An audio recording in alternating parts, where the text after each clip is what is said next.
नमस्कार दोस्तों and student. आज मैं आप सभी दोस्तों का अपने YouTube चैनल पर स्वागत करता हूं। ठीक है दोस्तों, आज हम पढ़ते हैं कि समांतर श्रेणी होती क्या है। समांतर श्रेणी का सूत्र क्या होता है और समांतर श्रेणी को हम किस तरह से हल करते हैं। देखो दोस्तों, समांतर श्रेणी क्या होती है, देखो समझाता हूँ मैं आपको कि ऐसी श्रेणी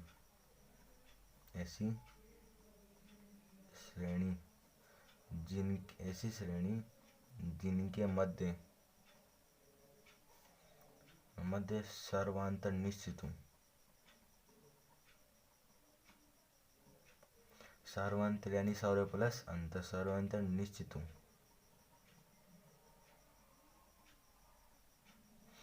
सर्वांतर निश्चित हो, इस प्रकार की श्रेणी को हम समांतर श्रेणी कहते हैं। सर्वांतर को हम डी से डोनेट करते हैं।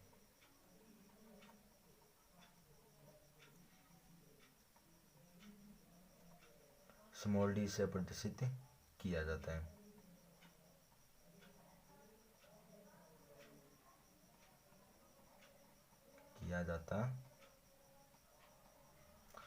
सर्वांतर को हम डी से प्रदर्शित किया जाता है। अब देख लो कि ऐसी श्रेणी जिनके मध्य सर्वांतर निश्चित हो, इस प्रकार की श्रेणी को हम समांतर श्रेणी कहा जाता है। देखो दोस्तों, मैं आपको एक उदाहरण देता हूँ। सर्वांतर का सूत्र होता है, सर्वांतर को फॉर्मूला डी बराबर होता है A2 माइनस A1। ऐसे सर्वांतर भी अलग अलग होता है, डी होता है D1 D2 D3 इस तरह से। ठीक है दोस्तों, अब देखो हमारे मान लो कि हमारे पास श्रेणी है कोई 2 4 8 10 n तक जा रही है। अब देखो इनका मध्य सर्वांतर, मान लो कि ये सर्वांतर, इनका मतलब निश्चित अंतराल कितना है इसमें, यानी 2 में हम 2 जोड़ते हैं तो 4 आते हैं, 4 में हम 2 4 में यानी यहाँ पर 6 और ले लेते हैं। 4 में हम 2 जोड़ते तब कितने आएगी 6, 6 और 6 में अब जब दो जोड़ते हैं ना, तब हमारे कितने आते हैं 8, 8 में हम 2 जोड़ते हैं तो तब कितने आते हैं 10। तो इनके मध्य निश्चित अंतराल है, इन अंतरालों को हम सर्वांतर कहा जाता है।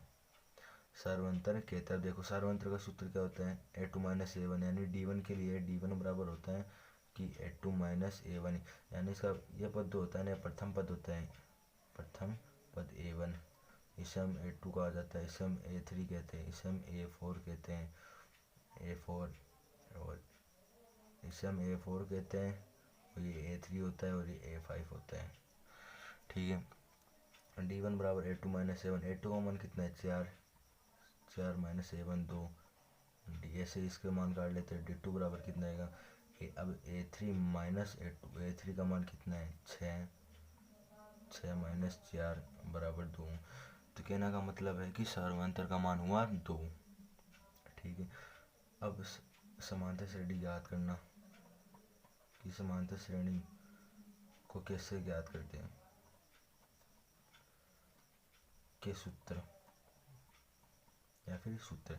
देखो दोस्तों, मैं आपको बता देता हूँ कि समांतर श्रेणी के 2 सूत्र होते हैं। पहला सूत्र होता है, मान लो कि हमें कोई पद पूछ लेते हैं, मान लो कि ये पद यानी nवा पद ज्ञात करूँ, दूसरा पद ज्ञात करूँ, तीसरा पद ज्ञात करूँ, उनके लिए सूत्र होते हैं। मान लो nवा पद बराबर an बराबर a प्लस n माइनस 1 कोष्ठक में डी यहाँ पर सर्वांतर है, और ए ना यो ए, ये मान लो देखो ये ए का मान हमारे पास है 2। ये तो पहला सूत्र। और दूसरा सूत्र क्या कहता है, पहला सूत्र, ठीक है दोस्तों, हम पहले सूत्र की हम पहले बात कर लेते हैं। पहले सूत्र होते हैं, मान लो कि माना हमें पूछ लें, हमें कहा जाए कि हमें इस क्वेश्चन में कौन सा पद ज्ञात करना है, 5वां पद ज्ञात करना है। कहा जाए कि पांचवा पद के लिए n बराबर कितना होगा 5, और d बराबर हमारा कितना है 2, और a बराबर हमारा कितना है 2। तो हम सूत्र में आसानी से ये मान पुट कर सकते हैं, यानी a 5, n बराबर कितना दे रखा है 5, a का मान 2 प्लस 5 n माइनस 1 कोष्ठक में 2, तो a5 बराबर है, a5 का मान हमारे पास कितना है कि 2 प्लस 5 में से 1 घटाते तो 4, 4 गुणा 2, 4 दूनी 8, और 8 और 2 10, यानी कि nवां पद जब हमें पूछा ना तो a5 बराबर कितना आ गया हमारे पास 10। ठीक है दोस्तों, इस तरह से होता है।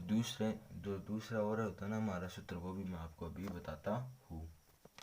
ठीक है दोस्तों, आपको इतना क्लियर है। अब दोस्तों हमें ऐसा भी पूछ सकते हैं, मान लो कि हमारे पास ये श्रेणी है, मान लो कि हमारे पास ये श्रेणी है 2 4 6 8 10 ठीक एन तक। इसका कौन सा पद 10वां होगा, इसका कौन सा पद 10वां होगा। कौन सा पद यानी इसका nवां पद होगा वो, यानी इसका nवां पद हमें कितना दिया हुआ है 10। और कौन सा पद हमें क्या पूछा है, कौन सा पद यानी n का मान हमें ज्ञात करना है, यानी कौन सा पद। अब देखो इसका सूत्र क्या होता है, an बराबर ये लगा है यहाँ पर भी a1 n-1 कोष्ठक में d। कौन सा पद 10वां होगा, यानी nवां पद कितना है 10वां, यानी 10 बराबर a का मान कितना है 2 प्लस n-1 सर्वांतर का मान कितना है, निश्चित है 2 2, तो सर्वांतर का मान कितना हुआ 2। ठीक है दोस्तों, ये 10 बराबर 2 प्लस इसको अंदर गुणा करते 2n-2, इस 2 से 2 कैंसिल हो गया, तो 10 बराबर कितना हुआ 2n, तो n बराबर कितना हुआ 5, यानी इसका 5वां पद होगा, इसका 5वां पद होगा। यानी इस तरह से भी हमें क्वेश्चन पूछ सकता है अगला। ठीक है दोस्तों, आपको मैं दोबारा रिपीट कर दे, तो समांतर श्रेणी क्या होती है, ऐसी श्रेणी जिनके मध्य सर्वांतर का मान निश्चित हो, इस प्रकार की श्रेणी को हम सर्वांतर श्रेणी कहा जाता है। सर्वांतर श्रेणी, सर्वांतर को हम डी से स्मॉल डी से प्रदर्शित करते हैं। स्मॉल डी का सूत्र होता है a2 माइनस a1।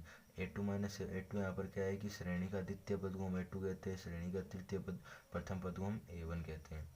ऐसे हम d1 d2 इस तरह से मान गया। श्रेणी समांतर श्रेणी के सूत्र होते हैं कि an बराबर a प्लस n-1 कोष्ठक में d। हमें कहा जाए कि 5वां पद यानी n बराबर 5 है और d का मान क्या है, यानी इनके मध्य सर्वांतर का मान कितना है 2 निश्चित है। सर्वांतर का मान कितना हुआ 2, सर्वांतर का मान 2, और सूत्र में हमें क्या चाहिए a का मान हमारे पास कितना है 2, तो 2 हम यहाँ पर पुट कर देते हैं। 2 प्लस 5-1 कोष्ठक में 2, तो a5 बराबर, यानी अब 5वां पद पूछा है, यानी a5 बराबर 2 प्लस 4 गुणा 2 बराबर 10। या फिर हमें एग्जामिनर ऐसे भी क्वेश्चन दे सकता है कि 2 4 6 हमारे पास कोई श्रेणी है। आप तो ये समझ तो चुके होंगे कि ये समांतर श्रेणी, क्योंकि मैं आपको इनका रीजन बता दिया है कि आप समांतर श्रेणी को किस तरह से देखना है आपको। ठीक है दोस्तों, इसका अब देखो एन तक ही, इसका कौन सा पद 10वां होगा, कौन सा पद, यानी इसका 10 nवां पद है हमारा कि n का मान हमें दिया हुआ है 10 है, तो n बराबर ये सूत्र यहाँ पर भी लग जाएगा a प्लस n-1 कोष्ठक में d। an का मान यानी nवां पद के लिए हमें कितना दिया है 10, तो n का मान 10 बराबर 2, ये यहाँ पर क्या है 2 प्लस n-1 कोष्ठक में d का मान यानी सर्वांतर का मान निश्चित है 2 सभी में, तो सर्वांतर हमें हमारा कितना हुआ 2। ठीक है दोस्तों, अब हम इसको अंदर गुणा कर देते हैं। 2 को n से गुणा करते हैं ना तो 2n आता है, माइनस 2 को 1 से गुणा करने पर 2 आते हैं, ये प्लस का ये माइनस का, 2 से 2 क्या हुआ कैंसिल, यानी 10 बराबर 2n। अब जो यहाँ पर n आने n, तो n बराबर हमें कितना प्राप्त होगा 10/2, 5। ठीक है दोस्तों, आज हमने पढ़ा कि समांतर श्रेणी को हम कैसे देख सकते हैं, यानी हमें कैसा पता चला है कि समांतर श्रेणी है, समांतर श्रेणी ये समांतर श्रेणी है। हम उसके सूत्र भी पढ़ लिए हैं, और सर्वांतर क्या होता है, सर्वांतर को हम किससे डोनेट करते हैं। आज इस क्लास में हमने सब कुछ समांतर श्रेणी के लिए पढ़ लिया हूँ, और हमारी अगली क्लास आपको जल्दी वीडियो उसका वीडियो जल्दी आपको मिल जाएगा। अगर आपको मेरा वीडियो अच्छा लगे तो लाइक कीजिए, सब्सक्राइब कीजिए एंड शेयर कीजिए। ठीक है दोस्तों।